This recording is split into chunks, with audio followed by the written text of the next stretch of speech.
अगले ही पल तुआनी फेंग भी बोले, जूनियर भाई ने अपनी पूरी कोशिश की है। एक सीनियर भाई के रूप में मैं पीछे नहीं रह सकता। मेरा रास्ता दिव्य क्रिस्टल का रास्ता है। अब मैं इसे तुम्हें देता हूँ। जल्द ही दो दिव्य रास्ते लगातार लू शेंग के पूरे शरीर और मन पर बहे। परम किनारा, दिव्यता की रोशनी, दो 15वें स्तर के रास्ते, कितना स्वर्गीय आशीर्वाद। फिर यांग जो ने कहा, मुझे भी कुछ योगदान देना चाहिए।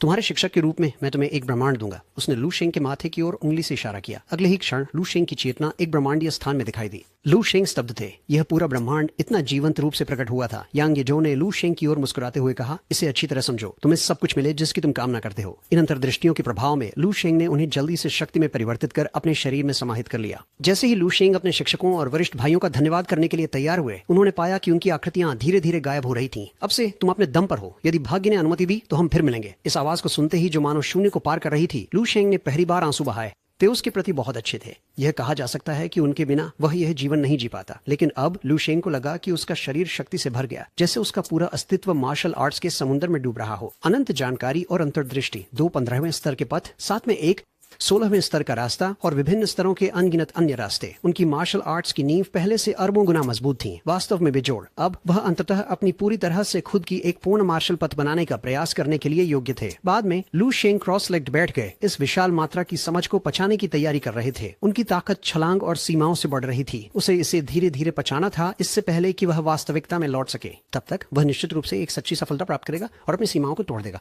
इस बीच ड्रैगन राष्ट्र में लू परिवार के घर में टेलीविजन लगातार बाहर की लड़ाई के दृश्य प्रसारित कर रहा था। लू के माता और पिता चिंता के साथ देख रहे थे। क्या उच्च सभ्यता से एलियंस ने हमला किया है? ऐसा लगता है जैसे दुनिया वाकई अराजकता में जा रही है। लू की माँ सोच रही थी कि क्या यह नकली है, क्योंकि यह एक फिल्म जैसी लग रही थी। लेकिन समाचार शीर्ष समाचार चैनल से था, जो ऐसी चीजों के बारे में मजाक नहीं करता। उसी समय चिंकी गंभीरता से अंदर आई और कहा, हमारा स्कूल बंद हो गया है।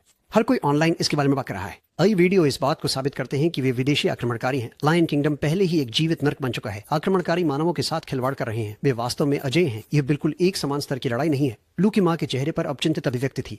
ये देखकर लू के पिता ने उसे दिलासा दिया, उससे ज्यादा सोचने से मना किया। आखिरकार लायन किंगडम हमसे बहुत दूर है, और फिर भी अगर आसमान गिरता है तो ऊंचे लोग ही उसे रोकेंगे। यह हमारे जैसे आम लोगों की चिंता की बात नहीं है। उनकी बात पर लू की माँ रोने लगी। यही तो वह चिंतित थी। क्या उसका बेटा शेंग अब उन ऊंचे लोगों में से एक नहीं था? क्या होगा अगर उससे इन बाहरी गैसों से लड़ने के लिए कहा गया? लू के पिता ने उसे इतना न सोचने को कहा। उन्हें विश्वास नहीं था कि पूरा विश्व एकजुट होकर एक विदेशी का सामना नहीं कर सकता। हमें अब जो करना चाहिए वह है विश्वास रखना और शेंगेर और बाकी के लिए समस्या न पैदा करना। साथ ही लू के पिता कुछ सामान खरीदने और यह देखने के लिए बाहर जाने की तैयारी कर रहे थे कि क्या वह उनके तहखाने को बम शेल्टर में बदलने के लिए कोई निर्माण टीम खोज सकते हैं। इस बीच ड्रैगन नेशन की बैठक कक्ष में मेरी पत्नी लिन जेन्युआ हड़बड़ाई हुई अंदर आई। उन्होंने तान चोंग्यू से वर्तमान स्थिति के बारे में पूछा। तान चोंग्यू ने अपनी जेब से एक टैबलेट निकाला और उसे दिया। ये एक वीडियो है जो अभी अभी ईगल देश से भेजा गया है।